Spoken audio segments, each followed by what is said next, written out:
3 a.m. in the morning, and I'm sitting all alone. Nighttime man makes me shiver, I can feel it in my bones. So won't you come Ladies and gentlemen, welcome back to the Pesky Podcast, episode 103. As we inch closer to the trade deadline, the Red Sox are continuing to talk like they're going to buy, not win this division, but potentially race for a wild card spot. I think that's a terrible idea, but we'll get into all of that. Joining me today, you've seen him 1,000 times. You'll probably see him 1,000 more. Adam Wright of the Fumblerooski Podcast. Adam, what's good? Nothing much. It's 9 o'clock here in the morning.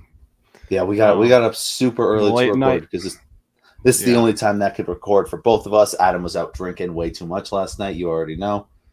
Excuse me. That is okay. Adam works for the Woo Sox and they had a late night last night, right? Yeah. So he's going to be about 50% for this episode, which is about 20% more than he usually is, which I'll take. So, getting into our first segment of the day. If you guys do like this content, make sure YouTube, like and subscribe. You already know what to do. If you're following on Spotify, Apple Podcasts, Google Podcasts, whatever, make sure you follow me so you can see all the content that I bring out. So starting with this Red Sox team, there's no other way to say it. We're either red hot or one of the worst teams in baseball. This is one of the streakiest teams that really I've ever seen of the Red Sox.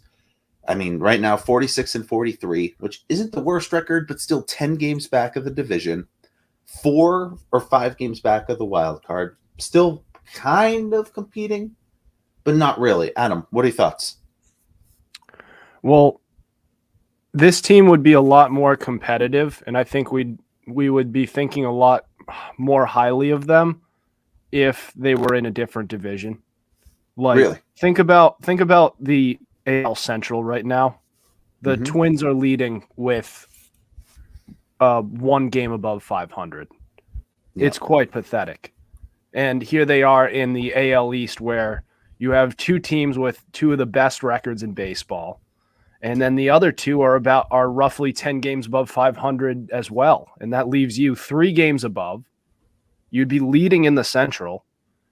And, you know, they're just in one of the toughest divisions in baseball. But even without that, there's still a lot of things wrong with this team that goes all the way up to the front office, really. Mm-hmm. I mean, we'll talk a little bit more about the front office later when we get into trades and stuff. Because like I said, this team is committed to buying and not just calling it quits.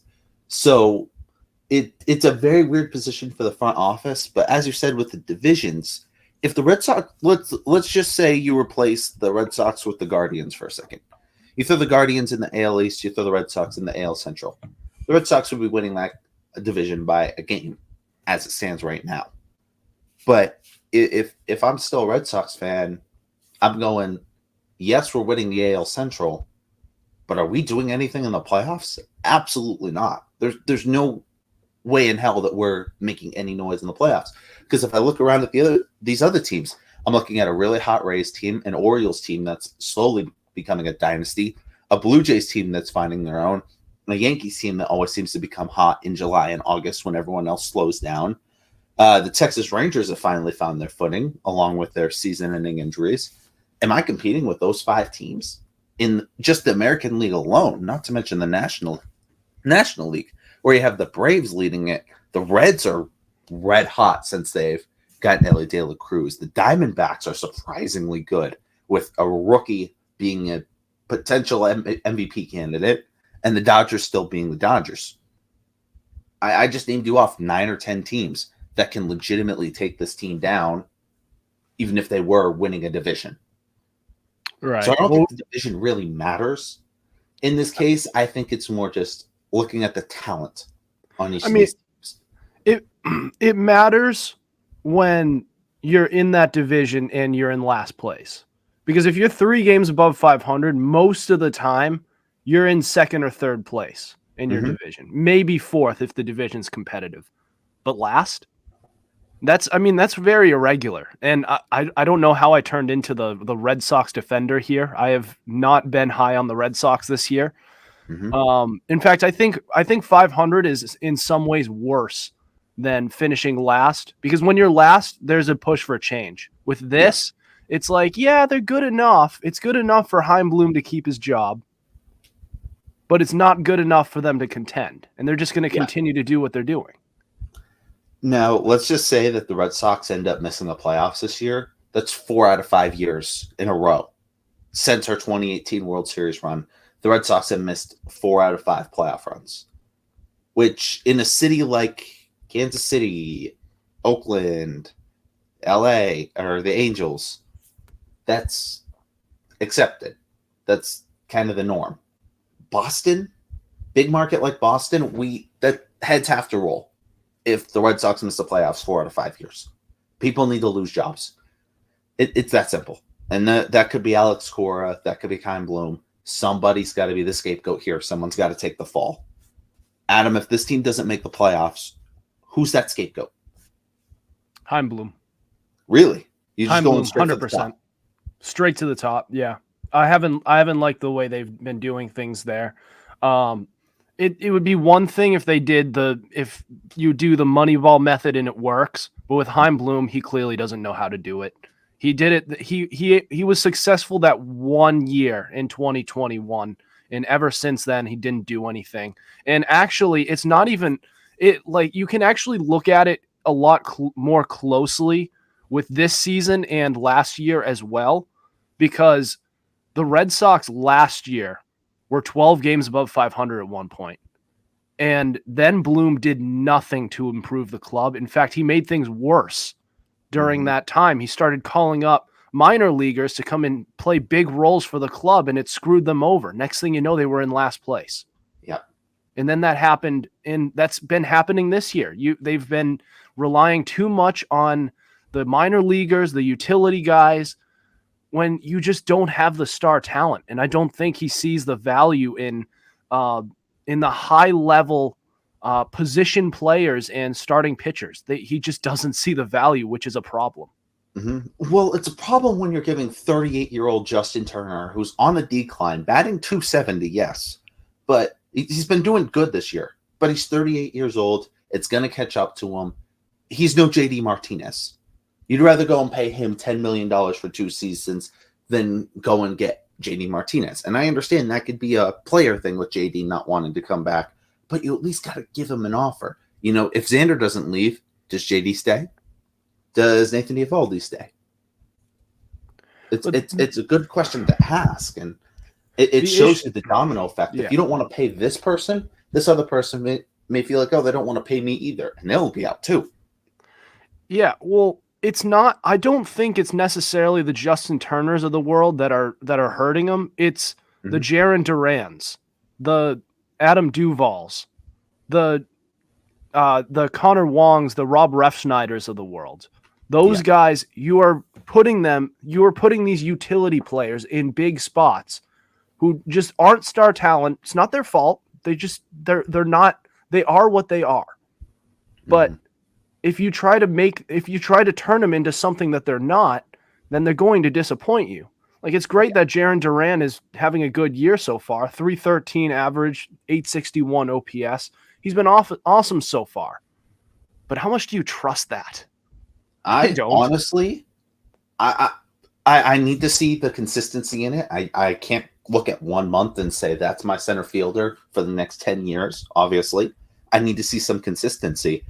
But he's shown us no real signs this year of failing. Right. You know what I mean? Like, how much do you trust? How much do you trust that now? If he continues for a little while, then okay, maybe he's earned something here. But how much do you trust that right now, based on what we've seen now and what we saw last year? Unless he goes 2 months straight of batting under 200, he's earned the center fielder job for the rest of the season. Can we agree on that? Yeah, I would say so. It's his job until he loses it now. But what I'm saying is just how much do you trust for him to keep it? I honestly, I've seen no signs of him being able. Let's look at some stats from just last month right? For the month of June, Jaron Duran batted 457 in the month of June. 457, Adam. Yeah, he's been great. All right, he's been killing it. 2 triples, a homer, 4 RBIs. Justin Turner, even though I was just talking about him being old, 308 batting average, 2 doubles, 2 homers, 11 RBIs. Rafael Devers turning it around with a 340 average in the month of June, 446 on base percentage. He's been killing it for you. And then where's the other guy? It's one more guy batting above 300. It is, where is he? Masataka Yoshida batting 371 throughout the month of, but you look at the rest of the guys, there's nothing. Connor Wong 216, Adam Duvall 171, David Hamilton 115, rookie struggles, understandable. Casas not doing bad at 258, Arroyo 182, Verdugo 175, just not great. Kike 235, he continues to struggle. Ref Schneider okay at a 259. Those are your guys. So there's just there's too many utility players you're relying on here. Like Kike Hernandez should not be one of your starting middle infielders. He's no, right, and he only is right now because Trevor Story is still out. If once Trevor Story comes back in and is a full-fledged player in this team, he's going to make his way out the door. Out the door, meaning he's going to be a bench player now. And then either Yu Chang when he comes back or Pablo Reyes is going to be your starting shortstop.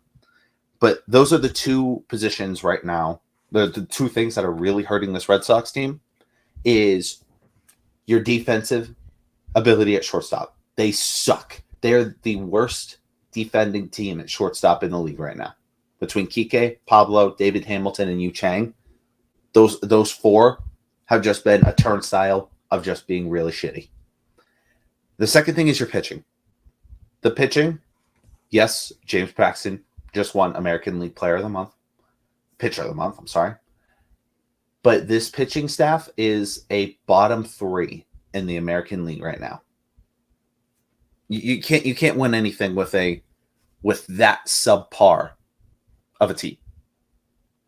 I don't think it's necessary. I think it's more so the health issue on that end, because they haven't really had a solid starting 5 that has consistently gone all the way through the season. Mm-hmm. Like, when you have Garrett Whitlock, who's been in and out of the rotation all season long, then you're going to see some inconsistency there. Yeah. And Paxton has gotten hurt here and there. And when he's been healthy, he's been awesome. So Paxton's been great. I just wish we had this last year. James Paxton over the month of June, 1.5 ERA and a 0.67 WHIP. Very good. We'll take that every day of the week. Brian Bayo, 182 ERA, 0.87 WHIP. Now that's promising. Now throwing your question back on you, just like you were saying with Duran, how much do you trust Bayo? Bayo? Mm-hmm. I trust Bayo. Bayo. Yeah. What's the difference? He's one of the higher prospects out there. So he has he was one of the higher prospects in the Red Sox organization coming up. Mm-hmm. And he was killing it in AAA. Then he comes up. He struggled earlier on, and last season he got better as the season went on. He wasn't good, but he started to show some development there. Same story with this year. Started off really rocky, then he found some consistency, and Bayo just has the credibility there because he has those expectations. With Duran, we really never saw him as one of those guys who could make an impact here, maybe be a utility player. But with Bayo, I have an expectation that he could be the ace in this upcoming season. Yeah, I'd say 2 years. But even in that extra year, he's going to be kicking ass as the number 2, number 3 guy in your rotation. He might be right now. Yeah. He's about to get his ERA under 2. Mm-hmm. Or under 3.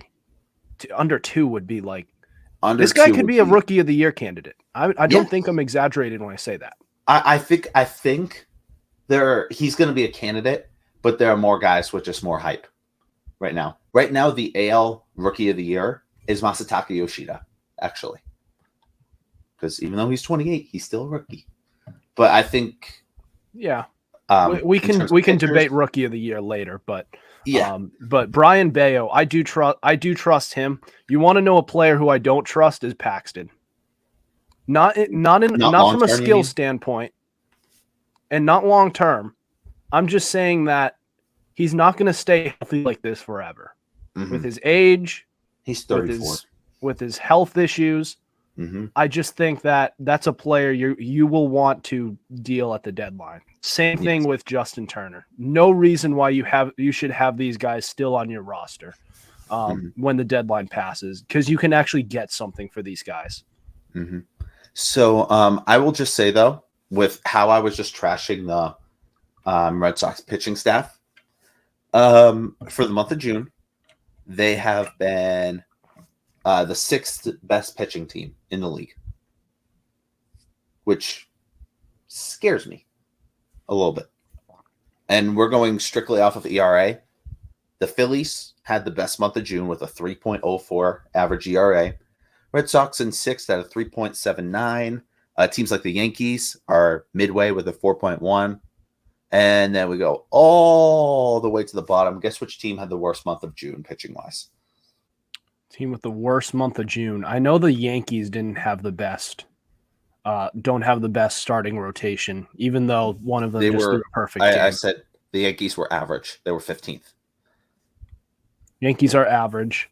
Yep. This team had a 7.14 ERA for the month of June. Who did? Giving up 7 runs a night.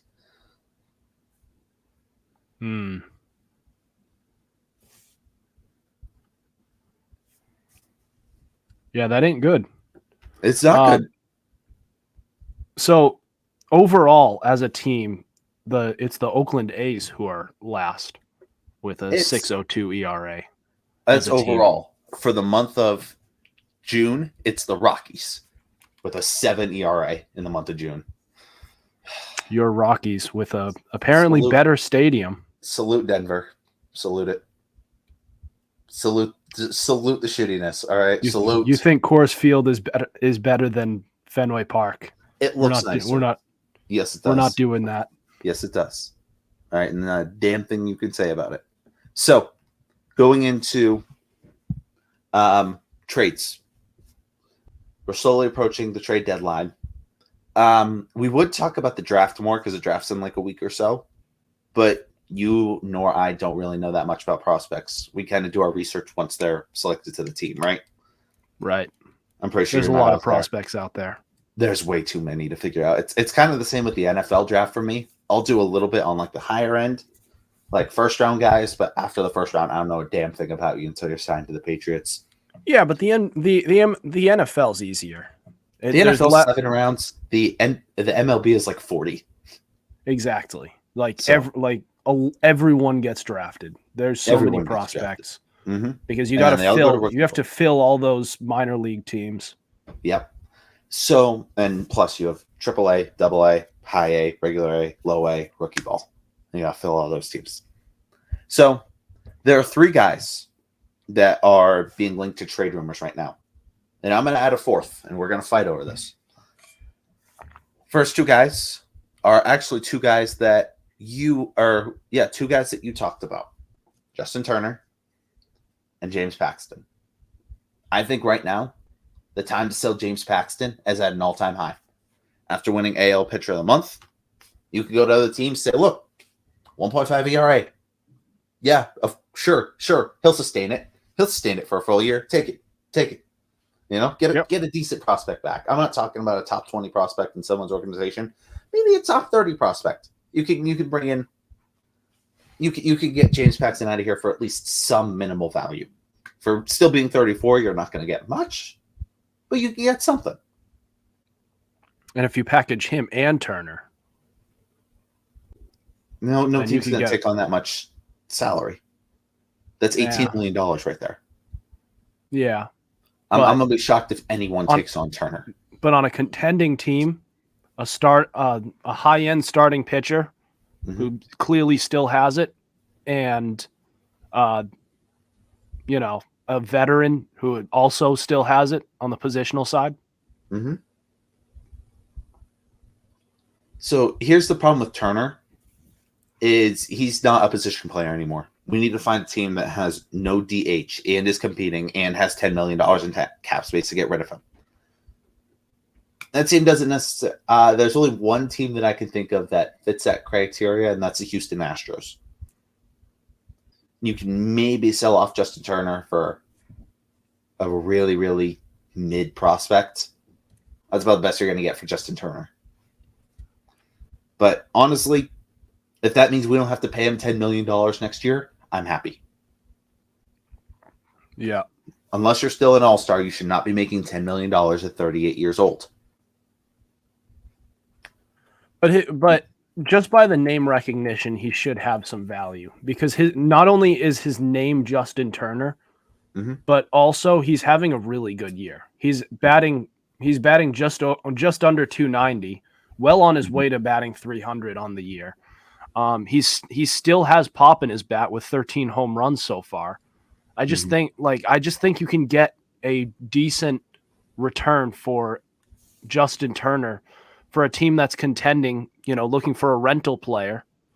Someone trying to squeeze the last ounce of baseball that they have in them. Mm-hmm. And a little rent to DH strategy. Perhaps not even just that. Maybe he could still play third base. I mean, he's been doing that for us.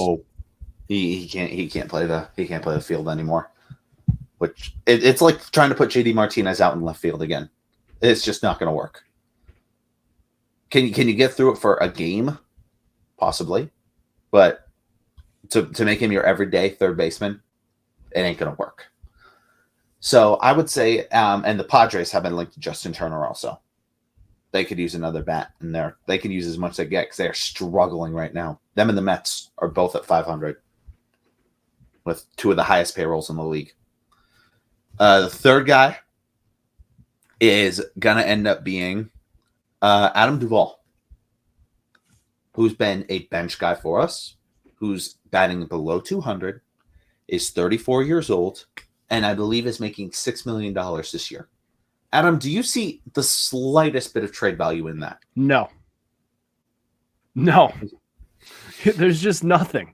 This guy, absolutely not. Like, no. It's like I told you on Instagram. I'm like trying to trade a bad player to another team is like tasting something that tastes like garbage, and then telling your friend, "Here, taste this. It's terrible."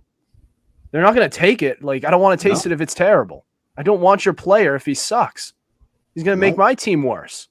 And then, when you trade it like that, that implies that they have to give something up. Do they want to give something for Adam Duvall? No. I mean, this guy was batting well over 300 just like 5 minutes ago, and now he's batting 250. What does that tell you about what that was? An anomaly. It's not good. It never has been, never will be. So he got hurt. Hurt. Like there's no value with him. We got to take any possible trade names, all the bad ones, players who are having a bad year, take them off the list. Take them off. You're not getting anything. You either just have to ride it out, or in someone's case like Adam Duvall, where it's a multi-year contract, just hit him with the DFA. Get the DFA. Get him the hell out of here. There's no reason to have him on this team unless you have a inkling that he's gonna turn it around miraculously and bat 300 the rest of the year and be a good right fielder for us when Verdugo's struggling. There's no reason. So, last thing, speaking about trades, with the trade deadline being a little under a month away, Adam, is it time to buy, sell, or do nothing? Sell. 100% sell. Mm-hmm. And keep going. Sorry. Another name that I would like to float out there. Red Sox fans, don't kill me. Alex Verdugo. Mm-hmm. He's on a contract here. I know he's kind of been, he's kind of been slumping lately, but we know what he's capable of. The league knows what he is. That's a guy who you should sell off because you'll actually get something for him. And I believe he's an unrestricted free agent in 24, right? He's technically under contract now, under arbitration. So next year you can put him back on arbitration, but yeah, next year will be his free agency year. Right. So he technically still has this year and next year left. Mm-hmm. Unlike Justin Turner, who's going to be out the door, and unlike Paxton, who is, I believe, also on. I believe Paxton is 2 years, and Turner's 2 years. Teams will treat it like it's 1 year with those two because they're old. You take it year by year. Yeah, but still, Verdugo's younger, and he still has this year and next year left. So you have any team that trades for him has time to try and negotiate a longer term deal. Because I just don't think I like Alex Verdugo. I guess what I hold against him is the fact that it's more so against Heim, because I just have a hard time forgiving him for trading Mookie Betts and only getting that Verdugo out of the trade. It's like there's nothing wrong with Verdugo. He's fine. He's just nowhere close to Mookie Betts. Hey, you did get or at least some sort of a return. You got Connor wrong. Give me a break. Give me a freaking break. Yeah, no, I'm not too happy with that one either. That was one of the worst returns I've ever seen from a star level player. Mm-hmm. That's what I'm talking about when I mention Heim and his stupid Moneyball strategy. He does not he treats his prospects like they're his children, but they're not the best children. Mm-hmm. They're brats. They don't know how to play in the big league level. So here's the problem. I can see exactly where you're coming from, right? With Verdugo. I'm 50-50 on it. He's been linked to the Houston Astros right now. If you trade him, you damn well better get something good back. If you don't trade him, and he comes to you this offseason and says, look, I want a 5-year deal, $20 million a year. Do you pay him that for batting .280 this year? Batting .280 so far. Let's just say for shits and giggles, he stays around. He's 287. So let's say he stays between 275, 280 for batting average. And he comes to you and says, I want $20 million a year for 5 years. Do you give him that? You tell him to go pound sand. Really? Yeah. Why? For Verdugo? For Verdugo. $20 million? You just paid Justin Turner 10. Yeah. I'm going to need you to explain this. Why we say no to 20 for Verdugo if we said yes to 10 for 38-year-old Justin Turner? Well, I didn't say yes to it, but obviously not. But Turner at least has the star level pedigree. I just don't think Verdugo is really on that level. I think Turner, at his absolute best in his career, is better than Verdugo ever has been. Are you okay, Adam? First of all, Alex Verdugo was batting .294 when he was traded for. So it's 23-year-old batting .294 in the majors. Obviously not Mookie level. Obviously, we've already talked about that. But in terms of just being a really, really good prospect, yeah. Then he comes over to Boston. And for 4 years in Boston, 308, 289, 280, 287 averages. Definition of consistency. Going to give you borderline 300 numbers. Going to be good enough in the outfield to keep it so you don't have to worry about taking him out as a defensive substitution. He's been great. Unless you get a really good prospect for him, I'm saying you keep him and you sign him for 5 years, $100 million. And I'm more than okay with that. You can make the argument that someone who's been arguably better than him this season, Masataka Yoshida, is only making 18.5. So if I want to throw Verdugo 5 years, 18 million a year, I'm signing on the dotted line.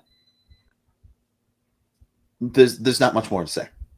He's been very good. He's been one of the 4 or 5 people who have been consistently keeping this offense at a top 10 offense in the league this season. I mean, he has been, but I'm just not like Verdugo just doesn't jump out to me. He's a solid player. He can hit the long ball. He's not great at it. Mm-hmm. I don't think he's ever had over 20 home runs. Let me fact check you, just like Instagram will. No, his highest is 13. This year he has 6. That's terrible. I mean, in terms of extra base hits, though, 26 doubles already. Almost, he had 39 last year, so 26 already is good. 4 triples, 6 homers, 36 RBIs. And listen, I don't love that they paid Justin Turner 10, but he has hit 27 home runs 3 times in his career. Yes. One of them was in 2021, 2 years ago, and he was an all-star. But he's 38 years old. He's on the decline. He's clearly not if he's hitting 287 with 13 homers. He's on pace for, he's on pace for 20 this year. Probably more. I'm just take away the age. This guy's actually having a pretty good year. I mean, and I'm not trying to sell you Verdugo over Turner. I think Verdugo does have more value, but I'm also just not committing to Verdugo long term. I'd rather trade him and get something for him. Yeah, no, I understand. Sorry, my camera froze, but we're getting everything set up again. Get me back in here. Sorry about that. There we go. So I understand you're not trying to sell Turner over Verdugo, but if you're going to sit here and prize the Justin Turner signing, you're going right into Keim's strategy of low ball, money ball, get guys who are cheap that can still produce numbers. You're buying right into that strategy. Right. So what you should do is you should package other players in that deal and get higher level prospects. Would you rather trade Paxton, Turner, and Verdugo individually, and in each trade you get some mid-level prospects, or package all 3 of them in, or a couple of them, whichever way you want to go, and get higher level prospects? I mean, or just one really good one. The only way where that legitimately makes sense is if you package Verdugo and Turner and you send them off to San Diego. That's the only trade that I can see that you can legitimately get a good prospect. The others you're gonna get top 30 at best prospects. Well, that's all there is.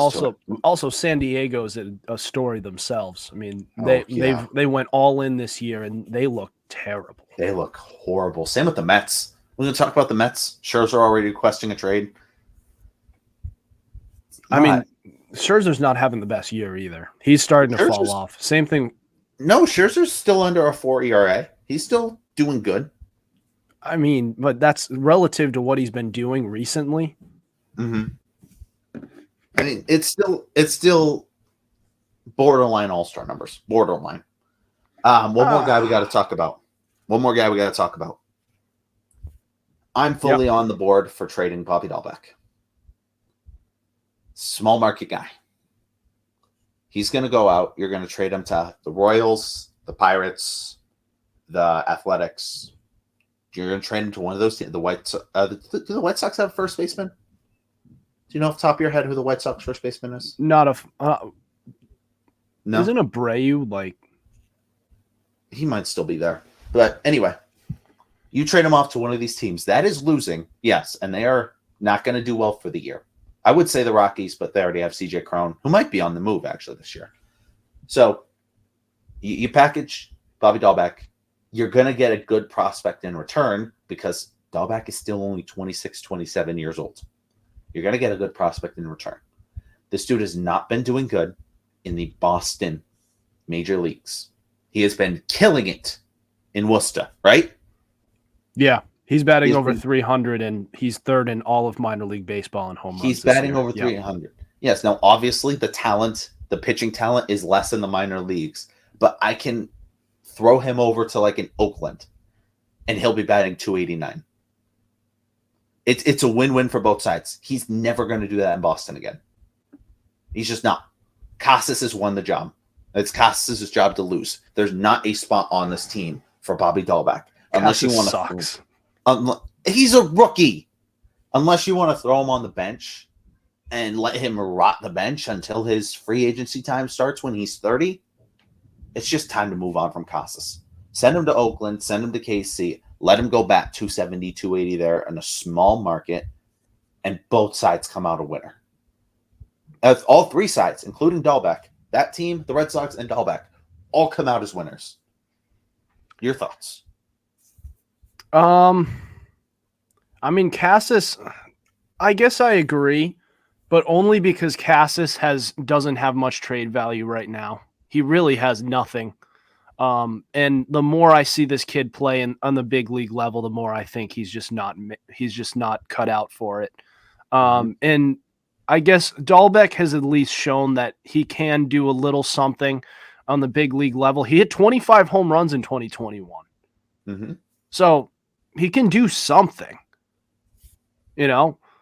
So I want to give, just from what I've seen in Worcester, since I work there. Yeah, I've seen him a lot. I'm tempted to give him another chance at the big league level, especially since Casas, the guy ahead of him, is doing terrible, and Dahlbeck is killing it. He's going to bat 220 his first year. He's a rookie. All right. Did they bring him up a year premature? Yes. I will 100% raise my hand and say the Red Sox brought up Casas a year too early. But when Bobby Dahlbeck was struggling this much, you kind of had no other choice. You kind of just had to throw the rookie to the fire and say, all right, sink or swim. Right now he's sinking. Yes, but he'll turn around. Casas is too good. He'll turn it around. We both know this. So I'm skeptical. He's already said, Dahlbeck has come out and said, look, I want to play for the Red Sox. I want to be the starting first baseman here. But in terms of the other players here, it doesn't seem like there's a fit for me, and I think a trade will be best for all sides. Dahlbeck's come out and said that. Right. So I think it's time to pull the plug. I fail to see, though, how you believe because he wasn't able to play well in Boston that he'll play well on another big league club in Oakland. You're still facing big league. You're still facing big league arms. Hey, come here. All right. Andrew Benintendi. So it's gonna be the same thing. It's gonna be the same thing as Sonny Gray. It's gonna be the same thing as Aroldis Chapman. I keep going with the names. Between the Red Sox and the Yankees, the media there is fierce, and it is a real thing where people cave underneath big market media. Guys like Alex Verdugo will not cave under big market media. He's played for the Dodgers and the Red Sox. He does not care about the media. There are guys like that. Rafael Devers has become accustomed to this media. He will not cave to the media. Guys like Dahlbeck, Benintendi, Sonny Gray, they cower to the media. And that's not a bad thing. I'm not trying to screw up these players. That's not a bad thing, right? Sometimes it's just easier for players to go to a small market team where the media is less, where their name is out of the spotlight more. They can relax and they can play good ball. Benintendi was good with the Red Sox. He played bad in 14 games in 2020, the COVID year. No. And the year before that. No, not just and after that. So the COVID year and after. And after that. That he got traded before the season, right? Or did he get traded during the season? During the season. He got traded during the season. So yeah, 2021 also. Yes, because I remember you and I were recording an episode and we were talking about this, and then immediately 20 minutes after I released the episode, he gets traded. In 2021, he batted 276. 22, he batted 304. He was a league leader in batting average for a little while. 320. He was a league leader in batting average for a little while. For New York, batted 254. And then on the White Sox, 280. Mm-hmm. So that's part of the reason what I'm talking about, right? Boston starts to really struggle, goes to KC, small market team, turns it around. 276. Then KC the next year, 320 batting average in a small market. Then immediately goes to New York, and his average drops 70 points. Can you explain that to me? Well, the transition to a new club is tough. The transition to a new market is tough. And you also have to put that into context, because during that run, like he had a vicious slump when he first got traded to New York, but then it skyrocketed again. His batting average went straight back up, and he had a hot streak towards the end of the year. But yeah, he definitely struggled in his early time in New York, but he was actually facing that in the early day and the late days during Kansas City too. He could not hit the ball for a stretch. He was raking though in Kansas City, batting 320 throughout the first half of the year, becoming a valuable trade asset for someone like the Yankees. But Andrew Benintendi is one of those guys where I just want to play ball. I don't care about the media. I just want to go play ball. And the perfect place to do that is a small market organization, which I think the White Sox got him for a really good deal, betting 280. I just don't think it ever got to him. And also, I think what we all forget is that during that run where the Red Sox were really good in those 3 years from 2016 through 2018, and I guess we could count 2019 because they were kind of competitive for most of the time. He was their big time. He was their high level performer in big moments. He was the guy who was able to hit. Mookie Betts could not hit on the big stage. He could not. Kind of the same with Bogarts. And you could say that about Devers too. But Benintendi actually was able to hit during the postseason and during big games. So I don't know. I don't believe that. I don't believe it ever got to him. I'm gonna disagree. I think it just ended up getting to him. You know, it's not a bad thing. Like I said, it's not a bad thing. But going back to what we were saying, Dahlbeck, I feel like he's got to get traded to a small market team just to let him have another chance. Let him have a breath of fresh air and let him go and flourish. You know? I'm going to get our last segment. Also, Benintendi's better than Dahlbeck. I think we can both agree on that. No, better than Dahlbeck. 100%. I'm not saying that Dahlbeck's going to be better than Benintendi, but I'm just saying that it's going to be a similar stepping stone. Okay. For the last segment, the people know that you are a football page. Shut yourself out real quick. Yeah, go follow the Fumblerooski podcast. We talk about football. Sorry, it's early. I'm tired. And honestly, I forgot that I was going to be on the show until like 40 minutes ago. But yeah, go check us out. We're a good football page, and yeah, we talk football. All right. And DeAndre Hopkins to the Patriots. DeAndre Hopkins to the Patriots. It hasn't happened. I'm not breaking news, but we want it to happen. We're praying that it happens. So, last thing that we got to do. All right, I need you to clear your laptop of all tabs. No cheating. Okay. All right. We are both going to say you have 3 seconds per to think. We're both going to name New England Patriots players, past and present, until someone fucks up. Okay. Are you ready? Yep. I will get us started with simple Mac Jones. All right. Tom Brady. Bailey Zappi. Brian Hoyer. Christian Gonzalez. Jonathan Casillas. Ryan Mallett, RIP to the legend. Julian Edelman. Drew Bledsoe. Rob Gronkowski. Ty Law. Steve Grogan. Aaron Hernandez. I had to do it. Steven Gostkowski. Corey Dillon. Jesus. Rob Nikovich. Mike Vrabel. Chandler Jones.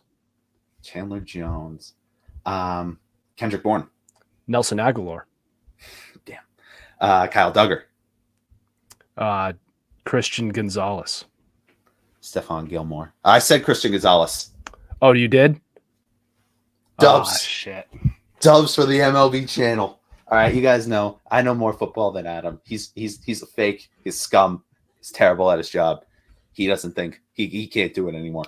In the same way that Benintendi can't do it anymore. In the same way that Benintendi can't do it in Boston anymore. He's done. All right, yep. Go cancel him. Okay. With that being said, Adam, any last words you guys say for the people? No words for the people. Go follow the Fumblerooski podcast. Andrew Benintendi is still a very good player who should not have been traded. That's we're gonna put that back on the Pesky Paul Nation page.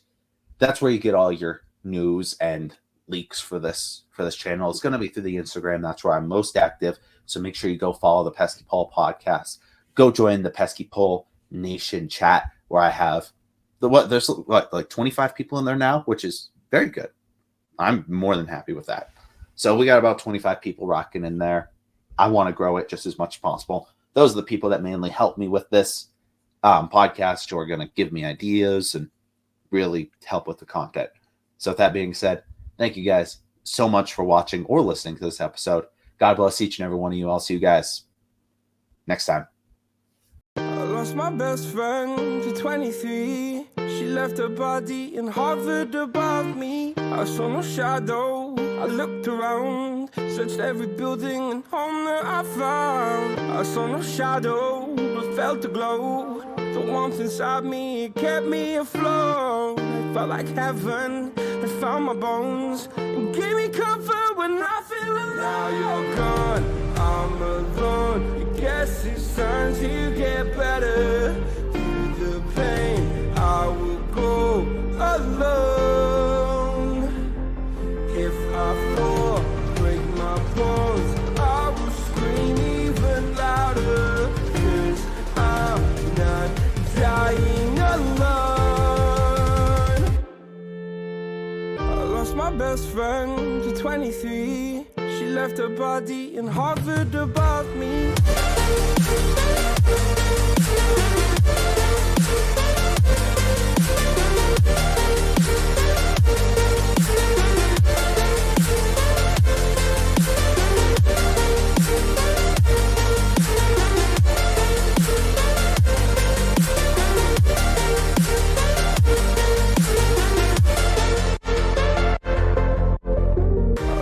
Best friend to 23. I heard the heavens crying above me. They gained an angel, I lost a friend. I felt like dying again and again. I went through hell, stared at death, but I keep fighting with each living breath. I saw no way out from where I stood. Felt like the fire had burned me through. Now you're gone, I'm alone. I guess it's time to get better. Through the pain, I will go alone. If I fall, break my bones, I will scream even louder. 'Cause I'm not dying alone. I lost my best friend.